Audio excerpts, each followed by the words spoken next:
Hello, my friends. This is Paul. Today we're going to review Babel by R.F. Kuang. The subtitle of Babel is Or the Necessity of Violence, an Arcane History of the Oxford Translators' Revolution. This was published in 2022 by Harper Voyager. There's about 540 pages in this book. This is an alternate history fantasy where there are magical pieces of silver. On these pieces of silver are written two words, one word in one language and another word in another language. These words are similar in meaning, but not exact in meaning. The difference between those two words creates an effect on whatever the silver is touching. So, for example, you could have like a Latin word for movement and an English word for movement, and you would put it on a carriage, and the carriage would then move more efficiently.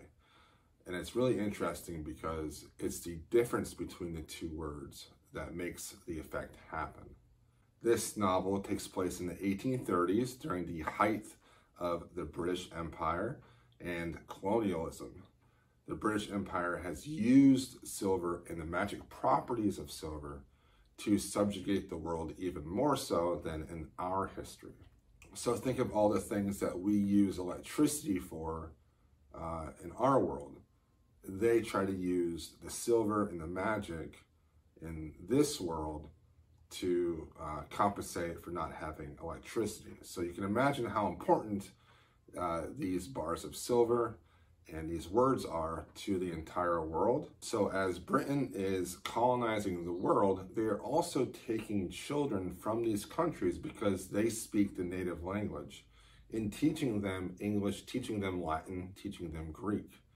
So they now become a polyglot, basically, and they are being trained up to join this school that is called Babel. It is a school that is all about translating and creating and controlling all of the silver in the British Empire. So our main character, the eyes that we see this entire story from, is from China. And his name is Robin Swift. That is the English name that he picked when he was given the choice to pick an English name. He knows Chinese, he knows Mandarin, he knows Cantonese, and now he is learning Greek, Latin, and English even more so. And he is being brought to England and being raised and being groomed to go to this tower where he can then learn translating and how to use these words to provide magic in the world and to make Britain even more rich than what it already is. So at the beginning of this book, Robin is so excited because he believes this is the best opportunity he is ever going to have, and he loves translation. He loves how it works, he loves the magic of it and the research. When he goes to school, he meets a friend that lives across the hall from him, Rami, and he is an Indian boy, and they quickly become very close friends. They also become really close friends with the two other people in their class, Victoire and Letty. Letty is a white German girl, and Victoire is a girl from Haiti that was brought to France and then sent to the school. So as you can see, each one of them have their own original language, and now they're learning the languages of where they've been taken to. And so they are taken from their homeland, and at first they believe that this is a great opportunity to become like a translator, to have a future. But they soon come to realize how much the British Empire is subjugating their motherlands and how they are being used to make people even more rich and also to make their motherlands more poor. They're a part of this war cycle as well. So this is a book about colonialism. This is a book about found family. This is a book about the dichotomy between loving what you're doing, but knowing the evils that is a part of the thing that you're doing. So R.F. Kuang is one of the smartest people I've ever seen in real life. I watched her on a panel a few years ago, and I was blown away with how smart she is.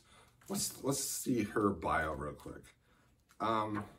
Rebecca R.F. Kuang is a Marshall Scholar, a translator, a Hugo, Nebula, Locus, and World Fantasy nominated author of the Poppy War trilogy. She has an MPhil in Chinese Studies from Cambridge and an MSc in Contemporary Chinese Studies from Oxford. She is now pursuing a PhD in East Asian Languages and Literature at Yale. And she's young, like she's under 30 at least. I would say she's probably like 26. She's written an incredible trilogy that I have not yet read, but I should. And then this book, which I consider a masterpiece of contemporary speculative fiction. So spoiler alert, I loved this book. R.F. Kuang writes so intelligently about translating and words and just vocabulary. It's just phenomenal how much research, how much intelligence is in this book. And I was blown away. I think other people, when they read maybe Anathema by Neil Stevenson, when they read that, it's kind of similar to this and how much it blew people away. So I was just so engaged with this book. The characters, the world, it was phenomenal. It was slow, but it was a slow where you just wanted to lose yourself in this world, into these characters. You became intimately familiar with these characters, their reasons for doing things, why they chose what they did. And I just loved it so much. This is without a doubt one of the best books I have ever read.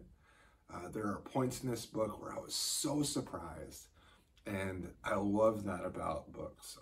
I always like books that surprise me, and this book surprised me so much. I was so excited to get to read this.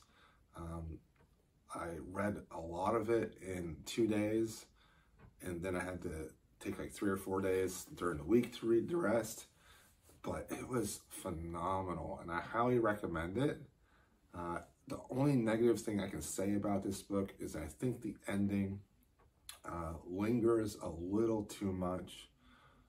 But R.F. Kuang really wants the reader to understand colonialism, what colonialism did to the world and to these motherland countries. And I knew a lot about colonialism. I was a history major. However, Kuang is able to write it in such a personable and relatable way that I felt like I learned a whole semester's worth about colonialism from this one book. Definitely my favorite book that was published in 2022. I hope it wins all the awards this year. I highly recommend it. 5 stars, one of the foundational books of my reading, I don't want to say career, but of my reading life. You know, once in a while, there's a book maybe once a year, once every other year, that just is so spectacular and influences your reading so much. And for me, Babel is now one of those books. All right, thanks for watching. I'll see you all next time.